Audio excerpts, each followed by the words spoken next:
আমরা সবাই মিলে চলে গেছিলাম চিড়িয়াখানায়। কদিন ধরেই ভাবছিলাম ছেলেকে নিয়ে কোথাও একটা ঘুরে আসা যাক। কোথায় যাব ভাবতে ভাবতে ঠিক করলাম কোথায় আর যাব, চিড়িয়াখানা যাই, যেটা ছেলের সব থেকে বেশি ভালো লাগবে। এখন তো সে সবকিছু চিনতে জানতে শিখে গেছে। প্রথমে গিয়েই তো বাঘ মামার সাথে আলাপ। প্রথমে সে একটু শুয়ে রেস্ট নিচ্ছিল, তারপরে ভাবলো যে না, সবাই তো আমাকে দেখার জন্যই এসেছে। ছেলেও আমার এক দৃষ্টিতে বাঘের দিকে তাকিয়ে আছে। একটুও ভয় নেই তার, উল্টে বাঘকে বলছে, তুই এদিকে আয়, আমি তোর থেকে বেশি জোরে ডাকতে পারি, আমি তোর থেকেও বেশি রাগি।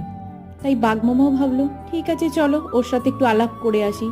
তাছাড়া সবাই আমাকে ডাকাডাকি করছে, এইভাবে শুয়ে থাকলে লোকে কি বলবে। তাই বাঘ মামা উঠে পড়েছে সবার সাথে আলাপ করবে বলে। বাঘটা কিন্তু বেশ নাদুস নুদুস ছিল, আর খুব সুন্দর সবার কাছে গিয়ে গিয়ে আলাপ পরিচয় করছিল। প্রথমে গিয়েই যে বাঘের দেখা পাবো, আবার এত বড় একটা বাঘ, সেটা তো আশাই করতে পারিনি। প্রথমেই মনটা ভরে গেল দেখে।